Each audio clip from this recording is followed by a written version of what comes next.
Saya sebagai wakil tunggal third force ataupun yang tetap mewakili Parlimen Muar, saya panggil PC ini berkait rapat dengan perkara yang berlaku di dalam Dewan Rakyat sebentar tadi.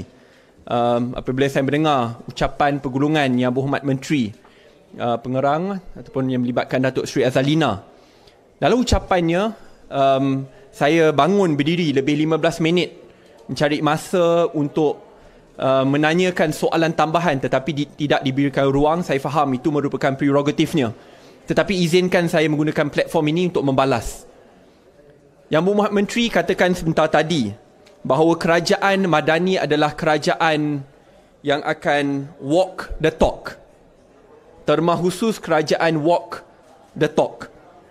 Dengan itu kerajaan ini akan membawa pelbagai reforms, dan salah satu yang diungkapkan sebentar tadi adalah pemisahan peranan peguam negara dan juga pendakwa raya. Saya percaya ini bukanlah kerajaan walk the talk, tetapi ini merupakan kerajaan NATO. No action, talk only. Mengapa saya label ini merupakan kerajaan NATO?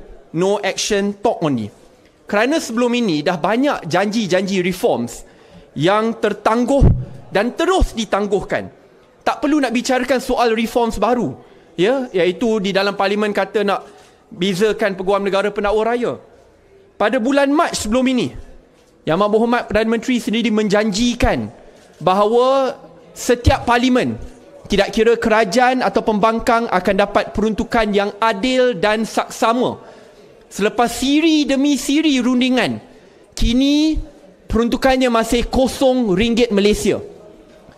Parlimen kerajaan dapat RM3.8 juta ke RM4.5 juta, tetapi kawasan Parlimen Pembangkang mendapat RM0 Malaysia.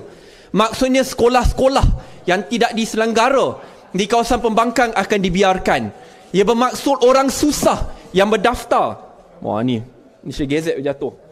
Ia bermaksud bahawa orang susah yang berdaftar, bahawa sistem e-kasih tidak akan dapat pembelaan yang sewajarnya kerana lazimnya mereka memerlukan bantuan daripada peruntukan Parlimen yang sedia ada. Ia bermaksud bahawa akhirnya orang-orang susah di kawasan tersebut hanya kerana warna politik mereka bakal diseksa, akan diambil tindakan. Itu pada bulan Mac.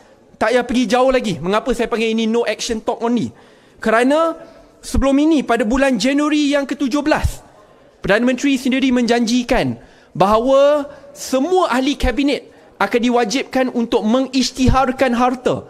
Sekarang kita dah masuk bulan ke berapa? Masuk bulan ke-9. Reform asas yang dijanjikan sejak bulan Januari masih tidak dibuat lagi. Tak payah pergi jauh. Pergi tahun lepas juga. Sebelum ini dijanjikan juga bahawa kes-kes rasuah tidak akan digugurkan. Ini bukan saya kata, ini daripada kata-katanya sendiri.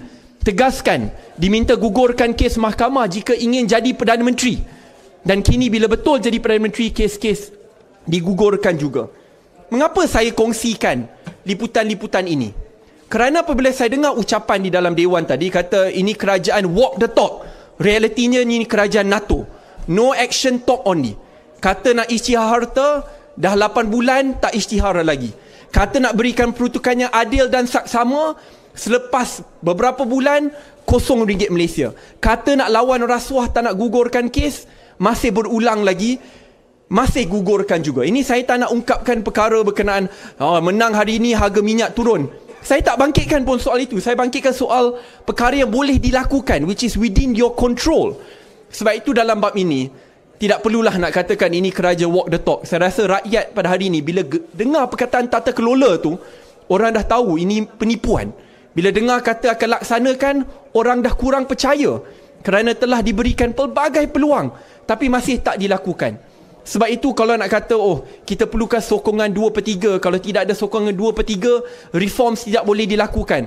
Saya dah berikan komitmen dari awal berkenaan reforms. Jikalau perlukan undian tambahan muar, kami akan berikan komitmen untuk menyokong. Jangan berselindung di sebalik tidak ada sokongan politik, tidak ada kestabilan. Ini adalah kerajaan, kalau diikut daripada soal undi di Parlimen, yang paling stabil berdekad-dekad lama sejak zaman Tun Abdullah Badawi. Kerana ini adalah kerajaan yang ada lebih 147 majoriti Ya. Sebab itu dalam bab ini saya berharap bahawa rakan-rakan media dapat memberikan liputan supaya rakyat tahu apa yang dibangkitkan dan yang dijanjikan di dalam parlimen sangat berbeza dengan apa yang berlaku di luar parlimen, khususnya daripada sudut pelaksanaan. Terima kasih. Ada soalan daripada rakan-rakan media?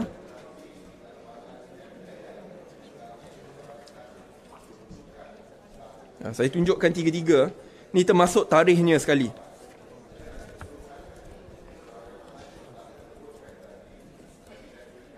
Ni tiga-tiga lah. Ada yang tahun lepas, bulan 1 dan bulan 3. Ya. Okay.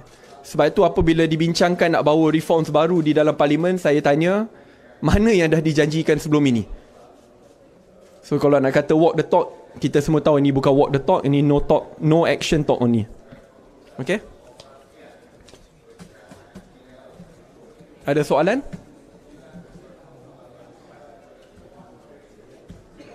Okay. Terima kasih kepada semua. Oh, boleh. Muda bertanding tak dekat pelanggan? Saya rasa soal pilihan raya nanti saya uruskan tanggungjawab di parlimen dululah. Ya. Pasal pilihan raya nantilah. Bila nak meeting? Itu nanti. Kita uruskan isu ni dulu. Ada soalan lain? YB, kita nak tahu, nak tanya MOU antara YB pernah sign antara MOU muda dengan kerajaan paduan, adakah ia bonding, legal bonding ke tak? Legal binding ke tak? Seperti yang semua ambil maklum bahawa penyertaan muda dalam pilihan raya lepas berdasarkan kepada Electoral Pact, iaitu di mana kita tidak dimasukkan sekali ke dalam mana-mana gabungan politik. Sebab itu yang menandatangani watikah adalah saya sebagai Presiden Parti dan juga menggunakan logo dan bendera muda. Sebab itu perkara yang kita terikat, saya dengan parti saya, iaitu muda. Bukan itu saja, saya ingat selepas pilihan raya itu sendiri, dalam proses tanda tangan memorandum pun, saya ada bangkitkan persoalan kepada Sekretariat masa itu bawah Yang Berhormat Menteri Rafizi Ramli. Adakah saya akan dipanggil untuk tanda tangan? Dia kata tidak perlu, saya hanya perlu hadir kerana akhirnya kita tidak berada dalam blok politik GRS, GPS, BN ataupun PH. Tapi kita hanya sekadar menandatangani melalui Electoral Pact ini yang sebelum pilihan raya. YB, isu peruntukan YB tak dapat ni sebenarnya dah lama YB cakap. Kerajaan sebelum tu YB cakap tak dapat juga. So masa muda dengan kerajaan perpaduan tu, adakah peruntukan tu ada ataupun tiada? Dan selepas keluar adakah ada atau tiada? Ya. Sebab itu dalam bab ini saya konsisten. Bukan setakat daripada bila saya pembangkang, bila kerajaan pun saya bangkitkan persoalannya sama. Kerana dalam politik ni dia ada naik turun. Kalau kita menghukum pembangkang, pada masa yang akan datang dengan ketentuan Allah kita akan jadi pembangkang juga. Takkanlah kita nak dilayan sebegitu. Sebab itu dalam bab ini saya berharap kita dapat menginstitusikan akta yang baru yang mewajibkan pengagihan peruntukan parlimen yang adil kepada semua, tidak kira kerajaan ataupun pembangkang. Sebab itu jangan bila kita dalam kerajaan kita dapat 3.8 juta hingga ke 4.5 juta, bila jadi pembangkang terus dikosongkan. Sebab ini bukan berkenaan peruntukan bagi diri saya ataupun pusat imat. Ramai tahu. Akhirnya kita hanya boleh memohon untuk rakyat dan peruntukan itu akan disalurkan terus kepada rakyat ataupun kepada sekolah-sekolah, taska-taska yang ingin kita naik taraf, bina baru. So duit tu tak pergi pun dekat kita. Tapi jangan kita menghukum rakyat di kawasan kita hanya kerana warna politik yang mereka pilih. That is not right. Sebab itu dalam bab ini untuk kita adilkan, institusikan akta ini supaya kita melayan pembangkang seperti kita juga dalam pembangkang nanti. That's how we build a more matured Malaysia. Terima kasih.